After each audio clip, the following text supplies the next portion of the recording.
I was only 8 when Pops asked me the ultimate question: dump trucks or pizza?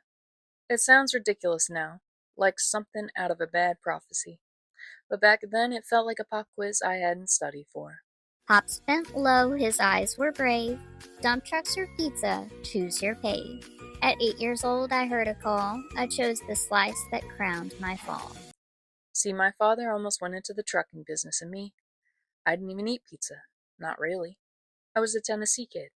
No, not that kind. More like that. Edgy and different, at least I like to think so. In my house, chain pizza was basically a cardinal sin. My parents were from New York. Pops was born in Brooklyn and grew up in Port Jeff. Mom was from the Long Island Sound, and they treated chain pizza like it was some type of disgrace. If it hadn't come out of a brick oven with sauce that tasted like blood, sweat, and tears, it wasn't real pizza. So there I was, a kid who had never tasted the so-called delicacy Pops was dangling in front of me. I didn't know dump trucks, I didn't know pizza, but somehow I was supposed to pick the future of the family. I think my interest in cooking came from watching my mom and pops watch way too much of Kitchen Nightmares, but I could be wrong. They already seemed to know what to do, and as much as Ma complained about cooking, we always had home cooked meals growing up. I loved watching my ma cook as a little girl.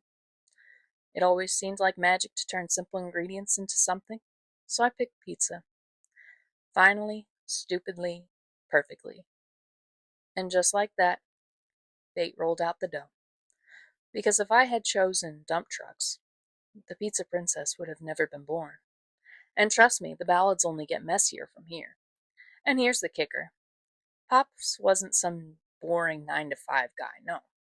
Before pizza, he had a whole other life, running nightclubs in the early 90s, neon lights, slinging drinks while the music was pumping, and the kind of stories that only come out after midnight. But that's a tale for another day. And so, with a greasy fate sealed by an 8-year-old's wisdom, the pizza princess's reign began. But that was only the start. This is Bopp, Ballad of a Pizza Princess.